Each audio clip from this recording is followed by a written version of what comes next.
Assalamualaikum warahmatullahi wabarakatuh. Waalaikumsalam warahmatullahi wabarakatuh. Alhamdulillah pada malam hari ini kita dipertemukan kembali lagi dalam keadaan sehat walafiat dengan penuh ikhlas. Saya harap teman-teman bisa semangat karena jangan dikalah dengan coach kita.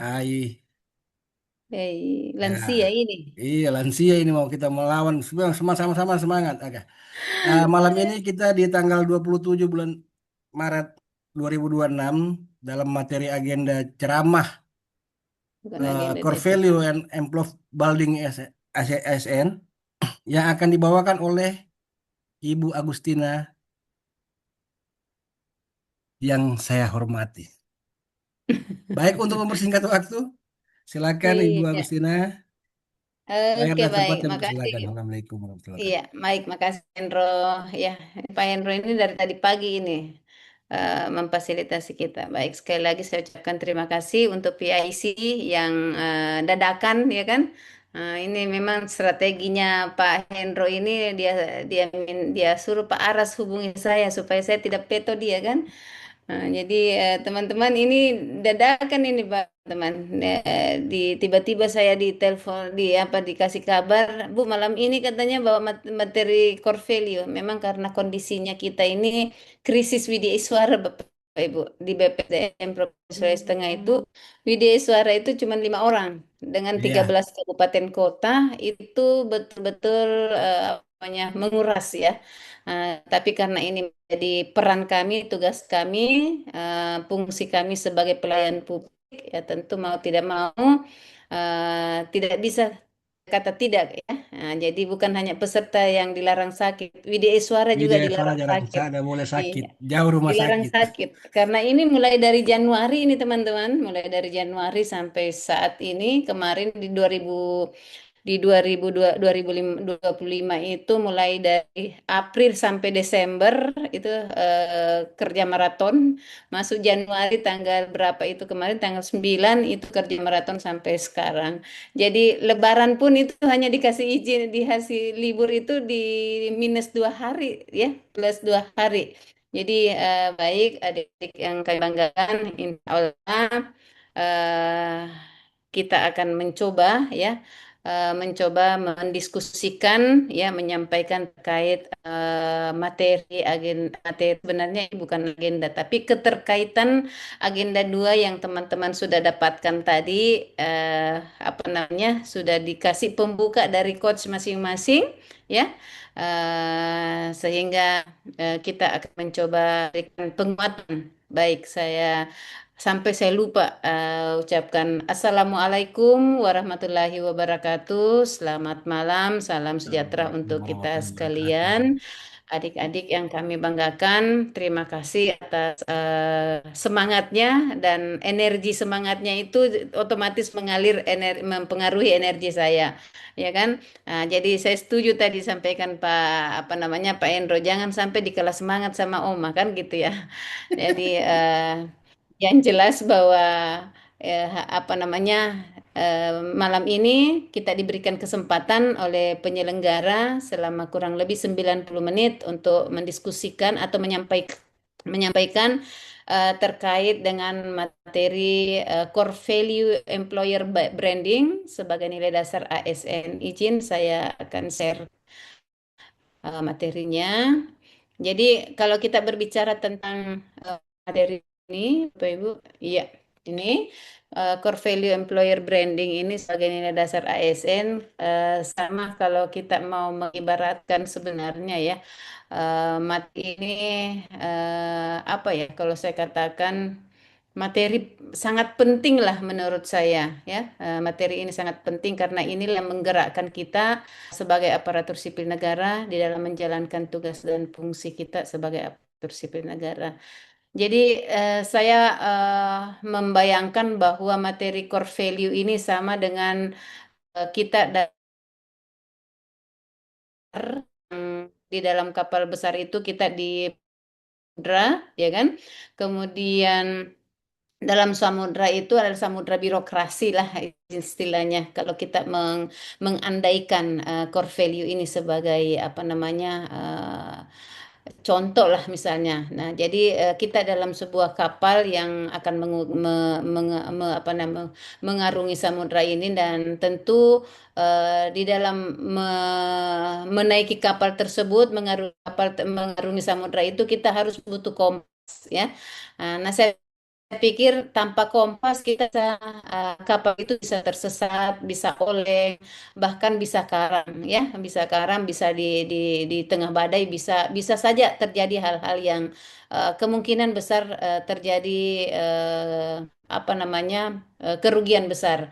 Nah, saya mengibaratkan bahwa core value ini sama dengan kompasnya aparatur sipil negara, ya, kompasnya aparatur sipil negara, di mana core value inilah yang menuntun kita sebagai aparatur sipil negara di dalam menjalankan tugas dan fungsinya yang tentu kita mau di dalam menjalankan tugas kita itu punya arah, punya tujuan, kemudian punya apa istilahnya kita diarahkan ke yang hal yang positif sehingga bagaimana nantinya di dalam melaksanakan tugas dan fungsi kita itu bisa bermanfaat bagi masyarakat. Nah, ini yang saya mengibaratkan bahwa core value ini adalah sebagai landasan kita di dalam menjalankan tugas dan fungsi dan ini tentu kalau kita berbicara core value ini diatur dalam undang-undang apa namanya Peraturan Menteri PAN RB ya Bapak Ibu ya nomor 31 tahun 2024. Nah, ini bukan hanya sekedar slogan kalau kita lihat bahwa core value ini adalah slogan, tetapi ini adalah merupakan pondasi pembentukan ya pondasi yang harus dimiliki aparatur sipil negara di mana pondasi karakter bangsa, karakter ASN dalam menjalankan tugas dan fungsinya sebagai pelayan publik. Nah, olehnya itu core value ASN ini nilai-nilai dasar berakhlak inilah yang akan menjadi apa ya saya katakan penyemangat atau yang menjadi landasan di dalam melaksanakan tugas dan fungsi kita adik-adik. Jadi sekali lagi saya katakan bahwa mudah-mudahan dengan materi agenda 2 yang sudah Anda dapatkan diperkuat dengan materi core value ini akan semakin kekeh kita dalam artian semakin kuat kita untuk melaksanakan tugas dan fungsi. Tadi saya sudah sampaikan di kelompok 3, khususnya di apa di pembelajaran agenda 2 tadi saya katakan bahwa teman-teman kalau di apa namanya di aparatur sipil negara itu kalau niatnya ya niatnya mau menjadi kaya mohon maaf tidak akan kita kaya di apa namanya di aparatur sipil negara karena memang tidak bukan tempatnya untuk uang. Tetapi di sana kita tempatnya untuk mencari apa namanya mencari ya karena kerja sebagai aparatur sipil negara itu adalah kerjanya ibadah sehingga itu dituntut bagaimana kita di dalam menjalankan tugas dan fungsinya kita harus selalu berpikir bagaimana kita bekerja itu untuk apa untuk masyarakat. Nah, tentu kalau kita berbicara tentang bekerja untuk masyarakat, bekerja untuk rakyat berarti bagaimana kita fokus ya fokus kepada apa yang kita apa namanya apa yang kita lakukan itu apa yang kita kerjakan apa yang kita programkan itu adalah bagaimana merasakan masyarakat bisa langsung merasakan dampak atau bisa langsung merasakan hal positif ya yang bisa kita apa namanya bisa kita programkan. Nah, misalnya saya katakan bahwa kalau kita berbicara ini hanya contoh saja saya gambarkan bahwa kalau kita berbicara tentang berorientasi pelayanan, tentu di sini kita saya berikan contoh bagaimana seorang petani misalnya yang ada di Kota Palu atau di kota di Donggala sana memikirkan bagaimana menciptakan, menyalurkan pupuk yang ada di Kota Palu itu yang betul-betul tersalurkan dengan cepat, kemudian tepat sasaran dan lain-lainnya. Nah, tentu kalau kita lihat kalau ini yang kita lakukan akan berdampak kepada apa namanya berdampak kepada hasil panen yang bisa meningkat. Nah, bukan dihindari bahwa bagaimana apa namanya bagaimana apa bantuan-bantuan itu tersampaikan kepada yang membutuhkan. Bukan apa bantuan yang kita lakukan harus melalui prosedur yang panjang, misalnya harus misalnya intinya bahwa yang ya, yang biasa terjadi itu harus ada ini. Jadi intinya ada hal yang harus kita lalui, kemudian itu menurut masyarakat itu ribet, sehingga malas untuk berurusan dengan apa namanya berurusan dengan birokrasi. Nah, inilah yang kemungkinan kalau kita lihat kalau berorientasi pelayanan kita mencoba memutus mata rantai hal-hal yang seperti itu, teman-teman. Kenapa? Karena itulah yang kondisi-kondisi atau tindakan-tindakan atau perilaku yang terjadi di apa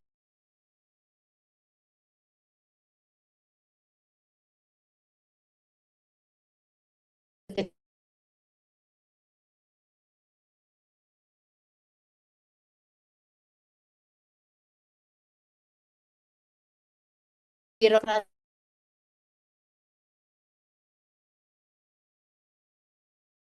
kalau kita di kesehatan. Mudah-mudahan ini sudah berubah mindsetnya ya Bapak Ibu ya, berubah mindsetnya. Kalau dulu mau berurusan rumah sakit itu lebih lebih apa namanya lebih memperhatikan biasanya lebih memperhatikan dokumen administratifnya dulu baru berurusan dengan pelayanan. Nah, bagaimana jika kondisi misalnya terjadi apa namanya yang harus dilayani kemudian itu sudah nyawanya sudah di ujung tanduk kemudian kita masih berurusan dengan administrasi. Nah, padahal yang ditujuan kita di sini adalah bagaimana kita memberikan pelayanan menyelamatkan nyawa nyawa seseorang. Olehnya itu terkadang kita memang harus memutus mata rantai birokrasi terlalu ribet ya, bagaimana kita apa ya lebih mengutamakan keselamatan nyawa dan itu merupakan bahagian daripada berorientasi pelayanan. Jadi intinya eh, di dalam penerapan nilai berakhlak ini menjadi landasan betul core value ini core value ASN ini saya katakan adalah pondasi yang kuat yang harus dimiliki seorang aparatur sipil negara supaya di dalam menjalankan tugas dan fungsinya betul-betul tepat sasaran. Oke. Nah, kalau kita berbicara tentang sejak kapan core value ASN ini apa muncul, ya kalau lihat bahwa sebenarnya kalau core value ASN itu di apa namanya di lembaga swasta itu sudah lama dilakukan, ya sudah ditetapkan, sudah bahkan karena memang kalau di lembaga swasta atau di perusahaan-perusahaan itu target yang dia harus dicapai satu bulan dalam satu hari, dua hari, tiga hari itu dia yang harus dilakukan itu adalah pencapaian target ya, pencapaian target. Jadi bagaimana dia bisa melakukan misalnya penerapan berakhlak ini mereka sudah lakukan. Tapi kalau kita di birokrasi itu nanti apa ya saya katakan saya katakan mengadopsi dari apa namanya nilai-nilai yang sebenarnya nilai-nilai itu sudah semua OPD dulu sudah masing-masing punya nilai, bahkan lembaga pemerintah swasta swasta apa lembaga pemerintah daerah dan pusat juga sudah punya nilai, tapi nilai ini setiap OPD berbeda sehingga coba dikombain bagaimana nilai-nilai ini kita satukan, coba diramu, kemudian dilihat bahwa ternyata pencapaian swasta itu dengan menerapkan nilai berakhlak itu diadopsi, kemudian di ATM, amati, tiru, dan modifikasi, sehingga inilah yang menjadi disepakati, diluncurkan kan diluncurkan oleh Bapak Presiden Jokowi yang dilakukan tanggal 27 kalau tidak salah tahun 2021 itu di bulan Juli itu diluncurkan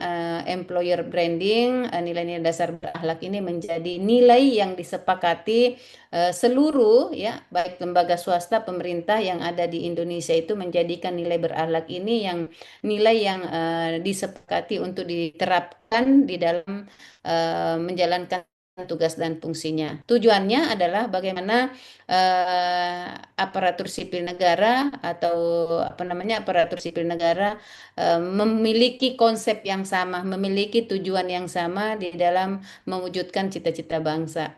Nah, adik-adik yang kami banggakan, di sini kita lihat bahwa berbicara tentang core value ini merupakan panduan perilaku, ya, panduan berpikir, bertutur kata dan berperilaku. Jadi berakhlak inilah yang menggerakkan, saya katakan tadi, berakhlak inilah menjadi pondasi kita sebagai aparatur sipil negara, di mana disitulah yang kita membuat apa ya menjadi acuan kita, menjadi kerangka kita di dalam bertindak. Ini yang menjadi batasan, ini yang menjadi yang batasan yang harus kita lakukan.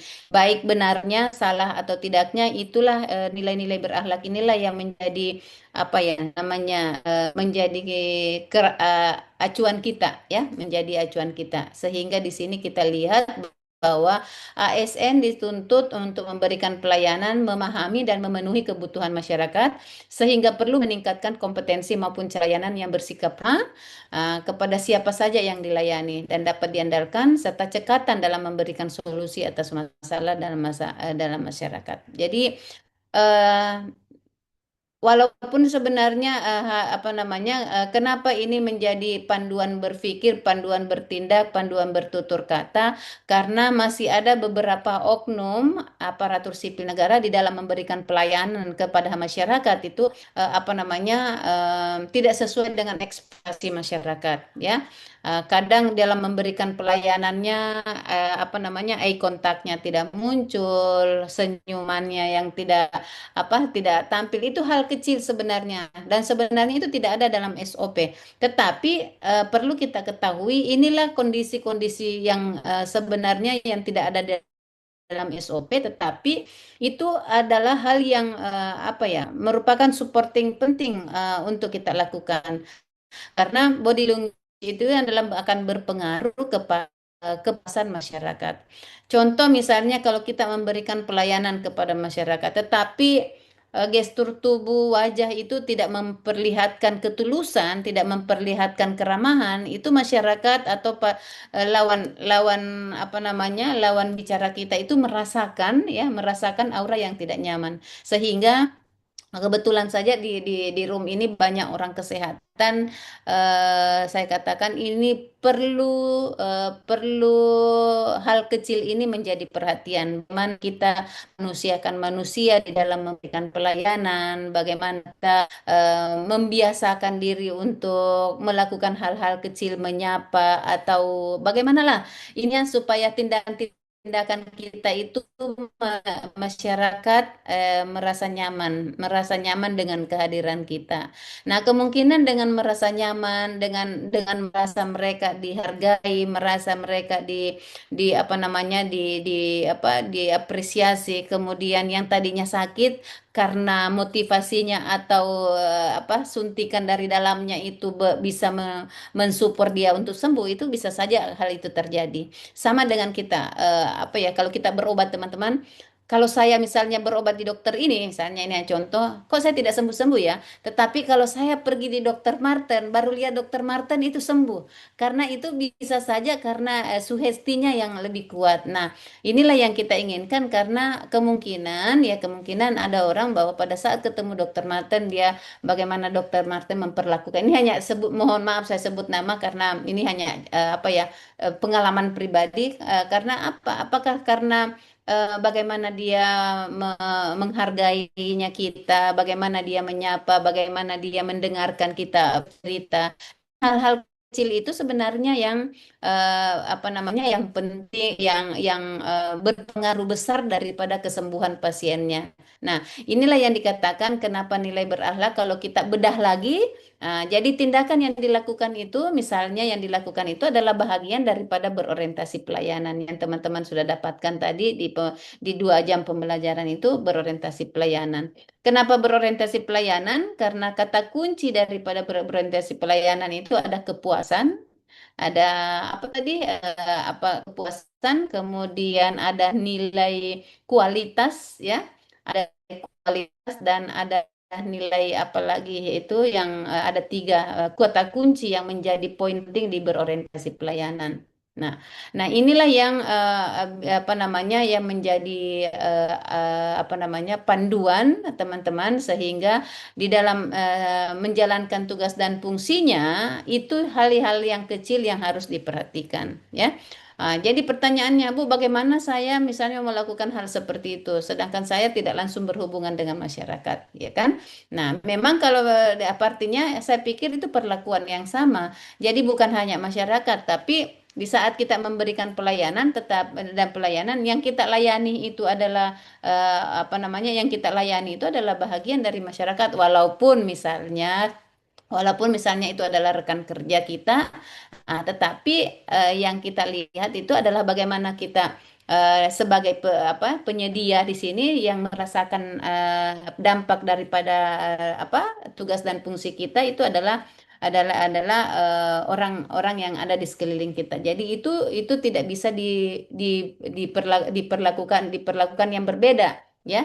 Jadi di sini kita dituntut teman-teman sekali lagi bahwa berorientasi pelayanan, bagaimana kita seorang aparatur sipil negara itu bertanggung jawab di dalam menjalankan tugas dan fungsi. Tanggung jawab itu yang seperti apa? Nah, tentu yang kita akan bahas tanggung jawab itu bagaimana kita apa namanya mempertanggungjawabkan bagaimana kita jujur, bagaimana kita bla bla bla ya.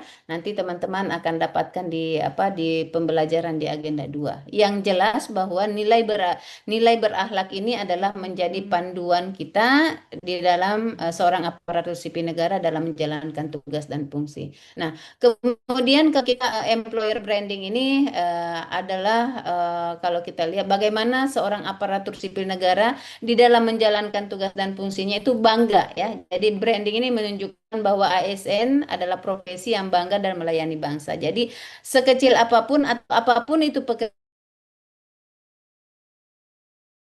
teman-teman adalah golongan 2, golongan 3, golongan apa, atau Anda sebagai perawat atau apa, harusnya itu apa yang harus tertanam pada diri kita itu adalah bagaimana bangga dengan profesi kita, ya kan?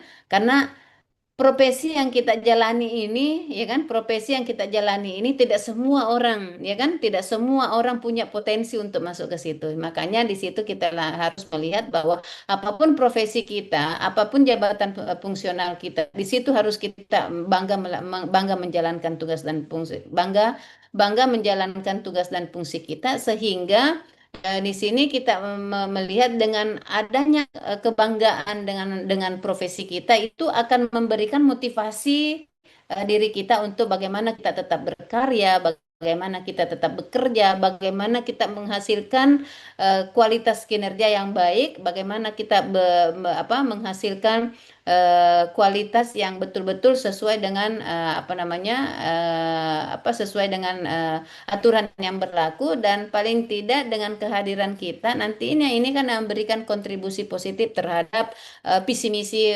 Kabupaten Donggala kah, visi misi Kota Palu kah, visi misi daripada provinsi kan gini.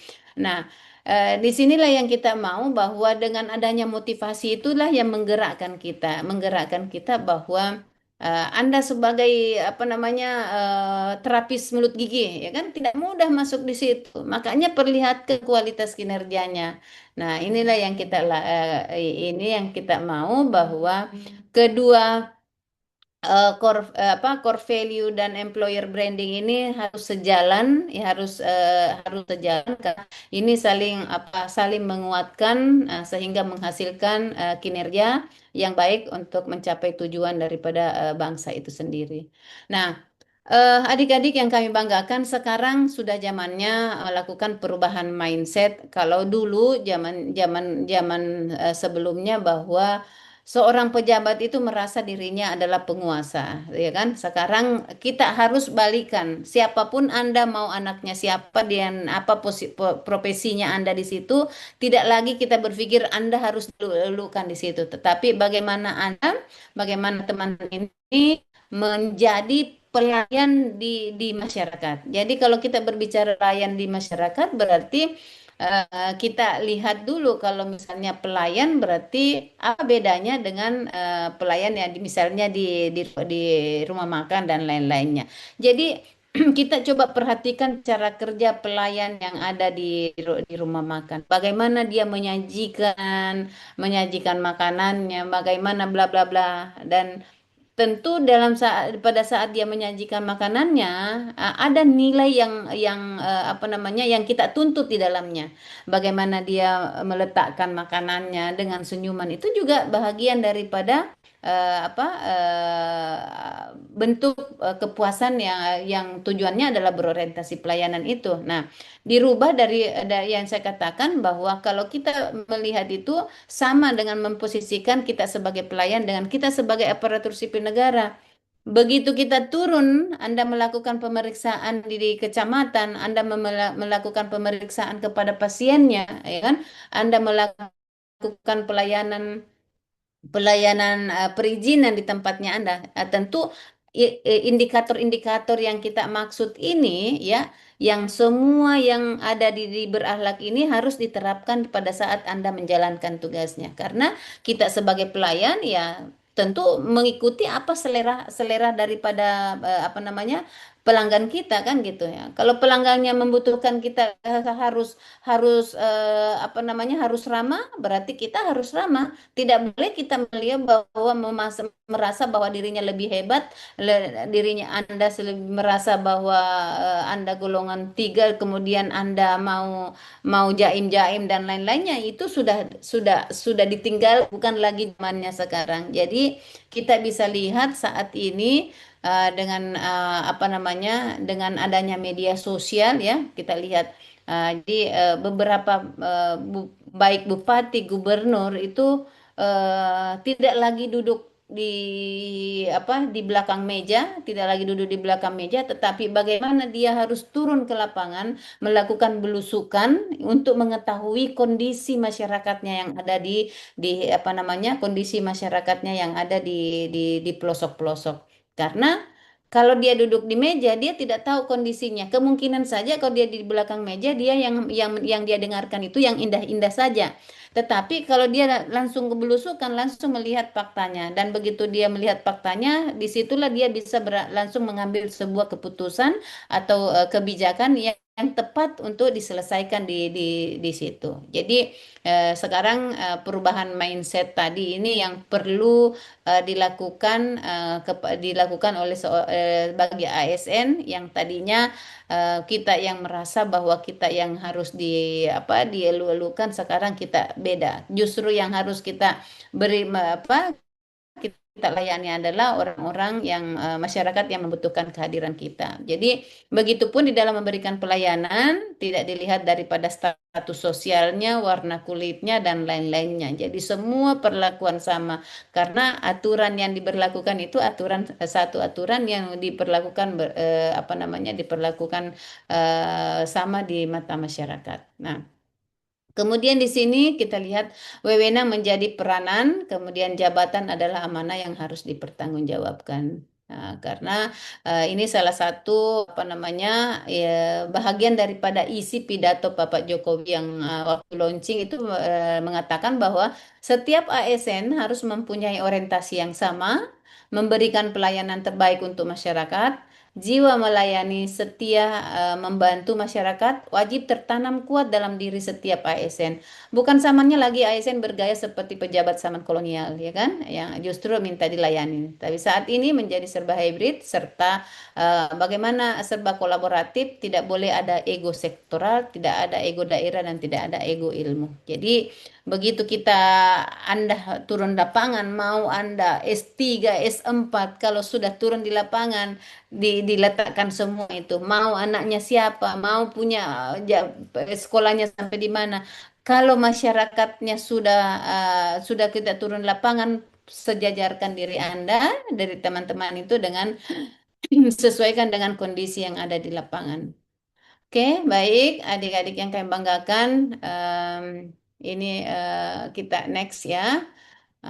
Terkait dari kala histori penetapan core value, jadi tadi sudah saya sampaikan bahwa kalau berbicara tentang sejarah, ya ini kenapa core value itu muncul, ya memang pada dasarnya sih kita mau melihat bahwa ada perubahan budaya kerja sebenarnya, karena dulu memang kita lihat bahwa budaya kerja yang ada di birokrasi itu kadang lamban, ya kan? Karena semua yang kita lihat di situ adalah budaya kerja yang masih dengan eh, model kolonial, ya, masih zaman-zaman kolonial. Jadi masih sulit untuk orang beradaptasi dengan teknologi. Nah, sekarang dengan apa namanya, dengan perubahan budaya kerja di sini kita lihat bahwa sebenarnya nilai-nilai berakhlak ini sasarannya kalau kita lihat itu ada di amanat Undang-Undang Nomor 5 pada pasal 4 tentang nilai-nilai dasar dan pasal 5 tentang kode etik perilaku, diperlakukan keseragaman nilai dasar ASN dalam rangka penguatan budaya kerja. Nah, ini sudah diturunkan menjadi Undang-Undang Nomor 20 tahun 2023 tentang tentang nilai-nilai dasar ASN. Nah, sasarannya sebenarnya adalah penguatan budaya kerja sebagai bentuk mewujudkan salah satu transformasi pengolahan ASN menuju pemerintahan berkelas dunia. Nah, tentu kalau kita lihat bahwa menuju ke sana, kalau masih kita tidak mencoba melakukan perubahan-perubahan, jadi tidak berusaha untuk meningkatkan kompetensi kita, ya kan, agak sulit. Nah, olehnya itu bagaimana kita melakukan transformasi tadi, melakukan perubahan budaya kerja yang tadinya kita masih masih orang masih melakukan sistem pencatatan dengan masih konvensional, ya kan. Nah, kita lakukan dengan transformasi, dengan bertransformasi ke digitalisasi. Karena ini sekarang memang zamannya kita itu adalah pemanfaatan teknologi sebagai salah satu sarana untuk melakukan percepatan layanan kepada publik. Nah, contoh misalnya yang saya katakan, pernah saya sampaikan bahwa kita di apa namanya saya lihat masih ada beberapa sistem pelayanan itu yang masih dilakukan sistem antrian yang pakai kartu-kartu itu, dan itu yang menurut saya itu adalah cara-cara kerja lama yang tidak lagi relevan saat ini, ya kan?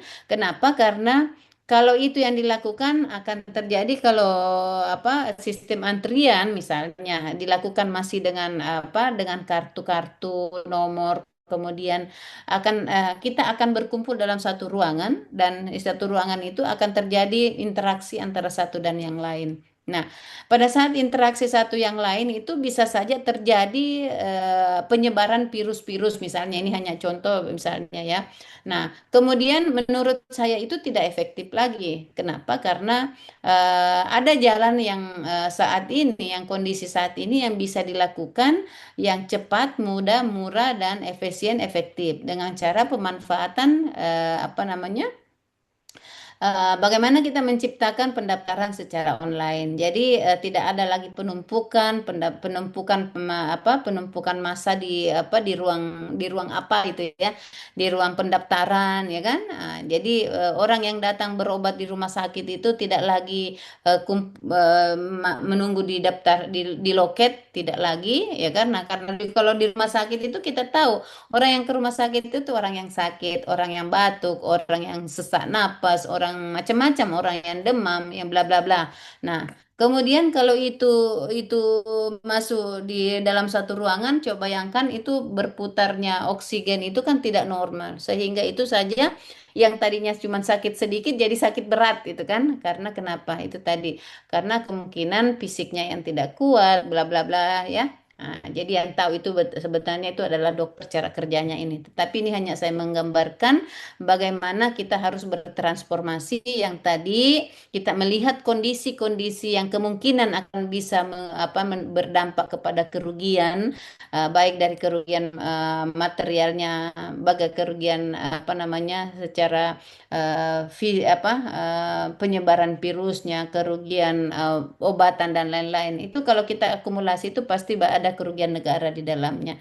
Sehingga kita mencoba yang saya katakan itu bagaimana kita tidak menciptakan sistem layanan online yang mana sudah kita tentukan berdasarkan dengan SOP, ya, standarnya bahwa sistem pelayanan yang kita lakukan dalam satu dokter misalnya dia lakukan misalnya satu pasien 5 menit atau satu pasien 10 menit. Jadi begitu 10 menit otomatis dia terganti pasiennya. Jadi tidak lagi apa namanya ada orang ada apa namanya ada orang-orang tertentu yang bisa memanfaatkan kedekatannya dengan dokter misalnya sehingga yang tadi antri ini yang antri tadi ini bisa disisipkan kan biasanya terjadi yang seperti itu. Tapi kalau kita melakukan online, pendaftaran online itu terjadi sistem berorientasi pelayanan, terjadi transparansi layanan juga ada di situ. Jadi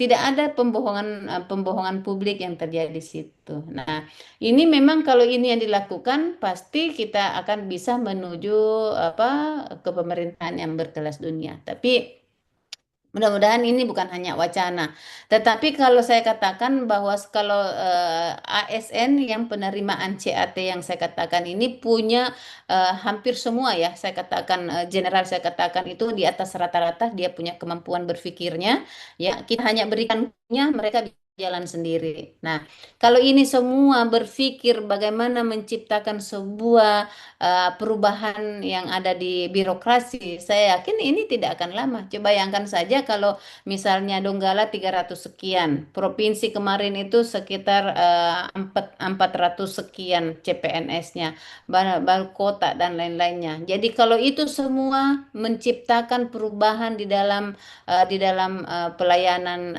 birokrasi, saya yakin insya Allah penguatan budaya kerja ini bisa bisa tercapai. Nah, ini sebenarnya memang sasarannya atau tujuannya munculnya diluncurkannya core value ASN ini memang sasarannya adalah bagaimana penguatan budaya kerja. Oke. Nah, di sini kita lihat bicara tentang dasar hukum tadi sudah saya jelaskan, yang jelas bahwa nilai-nilai berakhlak ini diharapkan menjadi penguatan budaya kerja di instansi pemerintah untuk mendukung pencapaian kinerja individu dan tujuan organisasi. Oke. Nah, mengapa perlu core value? Jadi memang saya katakan mengapa core value ini perlu karena memang ini menjadi pondasi kita. Kalau tidak ada core value, saya membayangkan mau kemana, arahnya kita kemana. Walaupun sebelumnya kita punya masing-masing OPD itu memiliki nilai, tetapi nilai itu hanya dipakai di dalam OPD masing-masing. Jadi untuk mencapai tujuan yang kita sampaikan tadi ini, tujuan organisasi, ya, tujuan organisasi itu agak sulit, ya kan? Apalagi kalau tujuan ini akan mendukung daripada visi misi Pemda, itu agak sulit untuk mencapai karena tidak tidak sejalan dengan apa yang kita apa namanya programkan. Nah, kalau ini kita coba bagaimana kita berkolaborasi, ya kan? Bagaimana kita berkolaborasi antara OPD satu OPD yang lain, ya. Di situ akan bisa muncul penghematan lah, efisiensi anggaran lah. Nah, bisa kita perhatikan yang apa yang terjadi dengan belum diterapkannya apa namanya core value ini.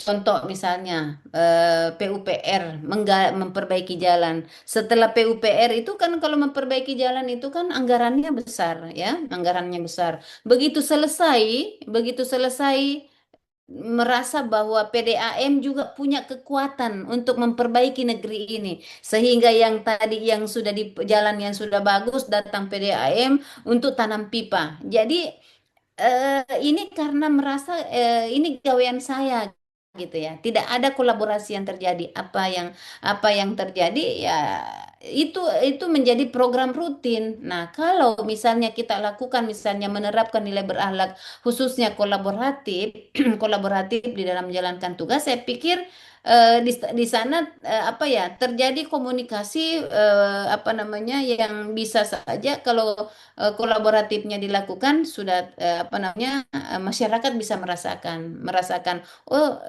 misalnya apa namanya, sebelum sebelum sebelum apa namanya, PUPR membuat jalannya, paling tidak ada kerjasamanya dengan PDAM, listrik dan lain-lain, itu satu kali bekerja dan menghasilkan tujuannya. Jadi apa ya, saya katakan ada efisiensi anggaran di sana, yang harusnya yang tadinya masing-masing punya gawean, di sana 5 miliar, di sini 5 miliar, di sini 5 miliar. Akhirnya apa? Yang dihasilkan itu pasti apa namanya, pasti tidak optimal. Tetapi kalau misalnya 5 miliar ini kita 5 miliar ini 5 miliar misalnya ini, kemudian itu kita kolaborasikan, bekerja sama-sama ya, melakukan kolaborasi yang tepat, itu pasti tidak habis ya, pasti saya ada apa namanya, ada pengurangan anggaran, karena itu tadi apa, terjadi kolaboratif di dalamnya, sehingga memang dituntut itu adalah bagaimana menerapkan whole of government untuk menciptakan apa, kepemerintahan yang baik. Kalau kalau masing-masing merasa memiliki ya, masing-masing OPD merasa memiliki ini gaweannya, sehingga itu tidak akan bisa terwujud daripada tujuan atau sasaran daripada tujuan daripada organisasi. eh Next, kita lihat daripada kedudukan dan fungsi. Jadi saya tidak jelaskan lagi. Kalau bicara tentang kedudukan, saya sudah sampaikan kemarin, sudah sampaikan beberapa di materi AG1 kemarin, bahwa kita ini adalah aparatur sipil negara, kedudukannya adalah ada di sini pelaksana kebijakan dan bla bla bla. Nanti teman-teman sesuaikan ya. Kemudian dituntut pelaksanaan pelayanan publik. Kalau kita lihat di sini adalah memerlukan ikhtiar. Oke. Jadi kita langsung saja, dia apa sebenarnya harapan masyarakat dalam pelayanan publik. Jadi sebenarnya kalau kita lihat itu, masyarakat itu tidak neko-neko sebenarnya.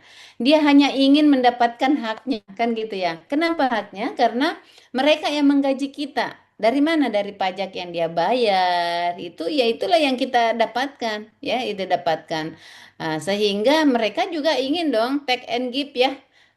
Jadi apa yang mereka keluarkan, dia juga harus merasakan apa yang apa ada apa ya, timbal baliknya. Dia mengeluarkan bayar pajaknya, harusnya yang terima pajak itu, yang terima gajinya itu, harus juga memberikan pelayanan kepada mereka. Sehingga di sini adalah hanya bagaimana masyarakat pelayanan yang lebih baik ya. Pelayanan yang lebih baik itu indikatornya apa, ya kan? Pelayanan yang lebih baik itu kalau masyarakat merasa merasa bahwa ini apa namanya, merasa dia sudah puas, berarti itu sudah layanan yang lebih baik, ya kan gitu ya. Kemudian ada layanan yang lebih cepat ya. Jadi misalnya kenapa masyarakat, karena misalnya kita pengurusan KTP, ya kan, pengurusan KTP dulu nih dulu ya, jangan tersinggung kalau ada orang KTP. Dulu itu pelayanan KTP itu ada dua jalur, ada jalur tol, ada jalur lambat, ya kan. Kalau jalur tol ada pelapis tangannya. Kalau jalur lambat di situ ngana mende, kan gitu ya. Nah, inilah yang kita mau, bahwa bagaimana pelayanan ini diputus mata rantainya. Semua pelayanan lebih cepat. Bagaimana caranya supaya pelayanan lebih cepat? Ya pelayanan yang tadi itu online misalnya. Tapi perlu diperhatikan, memang sama dengan saya katakan, menggunakan teknologi itu adalah salah satu cara yang lebih lebih cepat sih sebenarnya. Tapi tentu ada hambatan-hambatannya, termasuk misalnya jaringan bla bla bla bla ya, itu menjadi apa, menjadi perhatian. Namun Paling tidak ya, kalau bukan sekarang kita mencoba memperbaikinya, beralih ke beralih ke digital ya tentu kembali lagi. Karena kalau digital tidak ada peluang untuk negosiasi kan gitu ya. Nah, tidak ada peluang negosiasi karena terjadi transparansi di sana, ada akuntabel di sana, ya kan? Ada apa namanya? Ada berorientasi pelayanan di sana. Sehingga disinilah kita lihat bahwa bagaimana yang masyarakat butuh hari ini ya, tidak perlu lagi menunggu. Jadi bagaimana pelayanan cepat, pelayanan yang lebih baru, bagaimana pelayanan lebih murah, ya kan? Bagaimana pelayanan lebih sederhana. Tidak perlu ada birokrasi terlalu panjang, ya kan? Hanya mengurus ini kemudian harus lewat beberapa pintu, beberapa meja yang harus kita lewati. Nah, ini bisa kita lihat sekarang sudah merujuk dengan adanya Sri Kandi, ya kan? Nah, jadi dimanapun itu bisa dieksekusi misalnya kalau ada surat tidak perlu lagi balik lagi ke kantor kemudian berurusan membeli itu surat jadi bisa dimanfaat dibaca karena memang sekarang zamannya zaman zaman dugem ya dunia dalam genggaman semua serba informasi itu ada di dalam genggaman kita. Nah, ini kalau kita lihat bahwa harapan masyarakat itu tidak sekali lagi kalau kita sudah menyanjikan hal yang apa namanya kondisi-kondisi seperti ini yang berdasarkan dengan Undang-Undang Pelayanan Publik, poin pentingnya adalah bagaimana masyarakat puas dengan apa yang kita sajikan. Oke. eh Next kita lanjut. Ya, jadi kita di sini lihat bahwa budaya kerja berkinerja kita lihat ada kerja itu ikhlas, ya kan? Kerja itu tuntas, kerja itu cerdas, dan bekerja itu keras. Nah, inilah yang sebenarnya yang harus menjadi menjadi poin itu tekad kerjanya itu yang didalami, yang dikuatkan tadi itu nilai-nilai berakhlak yang di dalamnya. Sehingga di sini kita lihat bahwa eh, dengan sekali lagi dengan adanya nilai berakhlak ini tentu kita mau bahwa bagaimana aparatur sipil negara ini bisa bekerja bisa bekerja sesuai dengan harapan ya, sesuai dengan bagaimana berkontribusi terhadap tujuan tujuan organisasi itu sendiri. Nah, eh di sini juga yang saya sampaikan, sebenarnya ini sudah disampaikan tadi di penjelasan teman-teman. Jadi kalau kita berbicara berorientasi, hal yang penting yang harus dijadikan adalah bagaimana apa ya saya katakan yang harus ditanamkan pada diri kita itu adalah kami siap memberikan pelayanan terbaik untuk rakyat Indonesia. Jadi ini sebenarnya kalimat bukan hanya slogan, tapi bagaimana kalimat itu menjadi ditanamkan pada diri kita sehingga semua unsur yang mendukung daripada janji ini kan sama dengan kami siap memberikan pelayanan itu adalah janji ya. Nah, semua unsur yang mendukung ini sudah menjadi dasar di dalam memberikan dasar di dalam kita bekerja sebagai aparatur sipil negara. Kemudian kalau kita lihat akuntabel, kami memegang teguh kepercayaan yang diberikan. Jadi ya, lihat dari fungsinya. Anda diberikan tugas misalnya sebagai terapis gigi, Anda diberikan tugas sebagai dokter, Anda diberikan tugas sebagai perawat, Anda diberikan tugas sebagai pelayanan administrasi, ya tentu harus Anda memegang teguh kepercayaan karena tidak semua orang punya punya kesempatan yang seperti kalian. Ya, sama dengan kita masuk pegawai negeri sipil, teman-teman. Banyak orang yang mau masuk seperti kalian. Banyak orang yang mau jadi pegawai negeri sipil, tapi kesempatan yang tidak ada dan tidak ada restu ya, tidak diridhoi sama Allah. Karena kalau diridhoi pasti dia lulus kan gitu ya. Dan itu tadi bahwa setelah kita masuk di sini, bagaimana kita memegang teguh kepercayaan yang diberikan. Jadi kepercayaan itu ya tanggung jawab. Bagaimana Anda bertanggung jawab, bagaimana Anda jujur, bagaimana Anda bla bla bla. Nah, nilai-nilainya masing-masing ada nilai yang di dalam tiap tiap bukan nilai ada kata kunci dari setiap nilai tersebut. Kemudian kompeten, kami terus belajar dan mengembangkan kapabilitas. Di sini saya katakan bahwa kompeten itu dalam artian teman-teman ini yang sudah masuk tidak bisa tidak apa ya saya katakan kita tidak boleh puas dengan apa yang ada hari ini. Artinya bukan serakah ya, tetapi ini terkait dengan kompetensi karena apa namanya kondisi yang menuntut kita harus beradaptasi dengan apa dengan perubahan sehingga dituntut untuk bagaimana mengisi kemampuan kita, kompetensi kita, apalagi dalam aturan kalau tidak salah setiap tahunnya aparatur sipil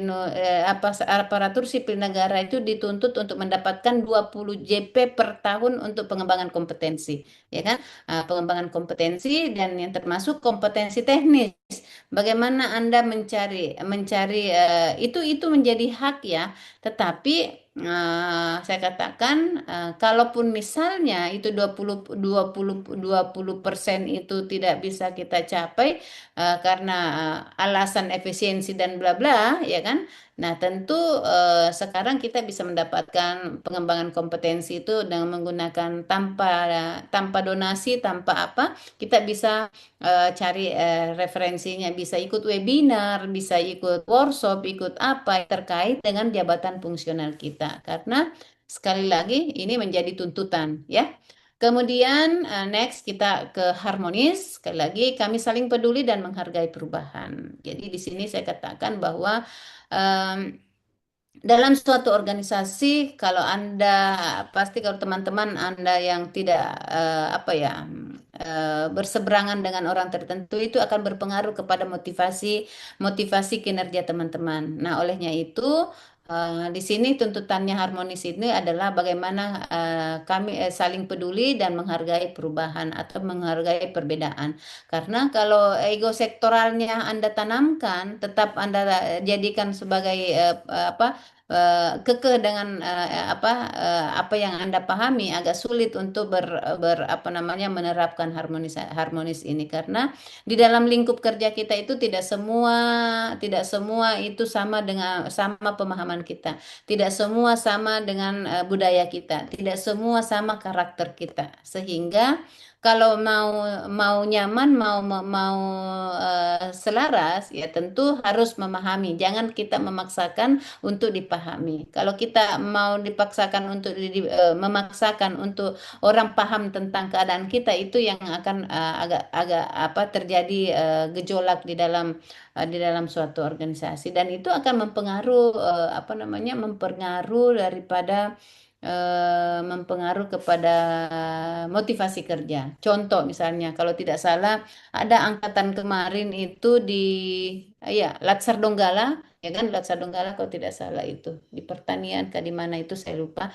Yang jelas karena tidak bisa menyesuaikan dirinya dengan lingkungannya, ya tidak bisa menyesuaikan lingkungannya sampai orang tersebut bisa mengundurkan diri jadi pegawai negeri sipil, ya kan? Padahal sudah selesai latsar loh kemarin 2025 itu karena tidak bisa mengendalikan ego sektoralnya, hanya dia yang mau dipahami ya bla bla bla bla sehingga merasa bahwa kalau dia masuk kantor orang seakan-akan menyerang dia dan dia tidak bisa menyesuaikan itu. Nah, apa terakhir sudah sampai menurut berita bahwa ini bukan hoax ya. Kalau berita dia tidak apa kan diri jadi pegawai negeri sipil sayang gitu kan ya karena coba dari awal tidak ikut orang punya peluang masuk tapi karena masuk di sini kemudian nilai berakhlak ini saya katakan berarti gagal nilai berakhlaknya harusnya itu setelah dia pelajari dia harus menurunkan ego-ego sektoralnya karena kenapa di sini adalah bagaimana kita peduli, bagaimana kita bekerja sama dengan orang lain, bagaimana kita menghargai setiap perbedaan. Karena memang kondisi harus seperti itu. Dalam rumah tangga saja harus kita tanamkan itu. Karena kalau sama-sama ego pasti kita berkelahi terus. Tetapi kalau ada lebih diam, kita memahami saja. Oh, memang karakternya seperti itu. Oh, memang begini. Oh, memang begini. Supaya kita tidak apa ya, tidak diperadabkan dengan masalah-masalah kecil yang akhirnya bisa jadi berdampak besar. Nah, dampaknya apa? Kerugiannya itu ada pada diri kita. Kemudian kita lihat daripada loyal, kami berdedikasi dan mengutamakan kepentingan bangsa dan negara. Disinilah tuntutannya bagaimana teman-teman itu menghibahkan diri Anda, jiwa raga Anda untuk negara ini, kan penerapan loyalnya. Nah, termasuk itu tadi, loyal yang kita maksud ini adalah patuh taat kepada aturan yang berlaku, bukan patuh terhadap orang yang kita sayang, bukan, tetapi patuh terhadap aturan yang berlaku. Karena kapan orang terlalu patuh atau terlalu apa ya, terlalu idealis dengan orang tertentu itu pasti ya itu bukan karena patuh daripada loyal, bukan itu bukan orang loyal, tetapi orang yang takut kehilangan dengan tempat kursinya, kan gitu ya. Jadi itu loyal, loyal itu dalam artian patuh terhadap aturan yang berlaku. Kemudian adaptif, kami terus berinovasi dan antusias dan mengerang adaptif itu adalah bagaimana mempersiapkan diri teman-teman untuk menghadapi tantangan-tantangan yang kemungkinan terjadi. Kayak tidak pernah terpikirkan teman-teman di 10 tahun yang lalu. Ya, 10 tahun yang lalu kalau kita mau makan makanan itu tidak pernah terpikirkan makanan yang mendatangi kita, ya kan? Kalau dulu kalau kita mau makanan cari dulu kan gitu. Cari mana-mana bla bla bla bla ya. Harus mengeluarkan tenaga ekstra, harus cari waktu untuk kemana-mana. Nah, sekarang kalau kita mau makan apa tinggal tindis, enter 5 menit datang. Jadi ini yang harus mempersiapkan adaptif ini adalah karena memang kondisinya yang hari ini ya menuntut kita harus karena tingkat kesibukannya emak-emak itu ya orang-orang ini yang hari ini tingkat kesibukannya yang lebih banyak ya lebih banyak sibuk dengan aktivitasnya sehingga untuk apa namanya untuk pergi belanja bla bla bla itu tidak ada waktunya. Nah, dengan disinilah kita lihat bahwa pasar dengan dilihat bahwa ternyata dengan melakukan apa namanya layanan yang seperti itu, percepatan layanan, melakukan pendekatan layanan kepada publik, ya ini yang harus kita lihat bahwa ini memang harus adaptif dengan perubahan. Kita lihat konsumennya butuh apa, kita lihat oh ternyata masyarakat ini sekarang lebih suka belanja online. Nah, apa yang kita lihat ya semua tidak perlu ke pasar, tidak perlu lagi ke pasar tua, tidak perlu lagi kemana. Sudah tinggal klik itu datang barangnya sendiri, tinggal kita transfer kan gitu ya.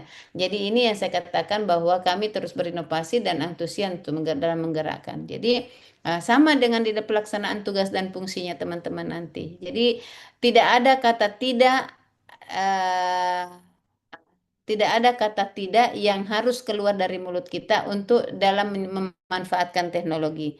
Nah, pertanyaannya bukan saya tidak bisa, makanya harus adaptif, harus belajar ya. Nah, belajar itu karena di belajar itu ada di harmonis itu saling membantu ya, membantu bagaimana kita membantu kekurangan teman-temannya supaya kita bisa saling saling mendukung kan? Karena kalau orang satu kerja dengan orang tiga kerja itu beda hasilnya. Nah, kalau semuanya memiliki kemampuan di atas rata-rata, yang dalam artian itu pasti tujuan organisasi itu akan bisa tercapai secepatnya. Tapi kalau hanya satu orang yang bekerja setengah mati, yang lain hanya nonton dengan alasan karena tidak tahu bekerja, ya itu di situ kelemahannya kita. Oke, nah kemudian kolaboratif kami membangun kerja sama dan sinergi. Ini nilai-nilai dasar berakhlak ini sekali lagi menjadi landasan adik-adik di dalam di dalam bekal lah ya saya katakan bekal adik-adik dalam menjalankan tugas dan fungsi. Ya, penjelasannya ada di sini. Saya pikir untuk pertemuan materi core value ini saya cukupkan. Adik-adik yang kami banggakan, kita tidak usah ada sesi tanya jawab karena besok kita lanjutkan materi agenda 2 dengan coach yang berbeda. Oke. Baik, saya ucapkan terima kasih atas perhatiannya. Adik-adik mohon maaf kalau ada yang tidak berkenan. Ada yang tidak merasa tidak nyaman dengan kehadiran saya. Memang dalam artian tidak ada orang yang sempurna di dunia ini. Saya juga masih belajar adik-adik, walaupun saya sudah 27 tahun, 28 tahun jadi PNS, tapi saya tidak pernah berhenti belajar. Dengan hadirnya teman-teman 40 orang yang di dalam room ini adalah sumber inspirasi saya. kalian ini adalah energi positif saya untuk selalu mendapatkan mengupgrade ilmu, baik dari ilmu kesehatan dan lain-lainnya. Saya pikir itu adik-adik yang kami banggakan. Saya ucapkan terima kasih atas perhatiannya. Saya akhiri dengan ucapan wabillahi taufiq wal hidayah. Wassalamualaikum warahmatullahi wabarakatuh. Oke, Waalaikumsalam Waalaikumsalam warahmatullahi wabarakatuh. Terima kasih banyak, Ibu. baik. Makasih Pak Ridho. Kayaknya skuadnya skuadnya ini 15 Donggala ini sudah pergi sholat sholat apa lagi? Sudah bukan sholat tarawih tapi sudah tidak ada di situ. Baik kita lihat masing-masing saja, Bapak Ibu. Kayaknya Pak Hendro ada pergi ini sholat tarawih di tempat lain kayaknya. Oke, baik. Terima kasih semuanya. Silakan selamat beristirahat. Insya Allah kita ketemu besok pagi dengan semangat yang sama. Oke, izin, Lip, Bapak Ibu, adik-adik yang kami banggakan. Assalamualaikum. Waalaikumsalam warahmatullahi wabarakatuh. Ibu. Oke.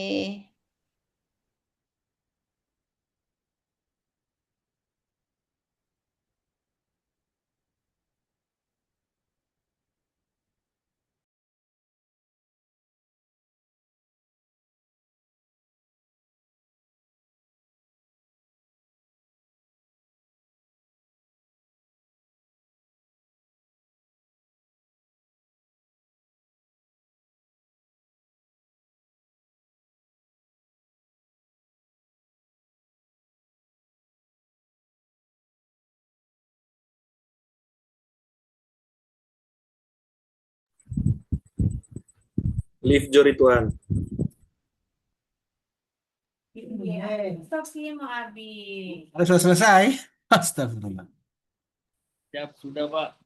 Oke. Nih. Sore.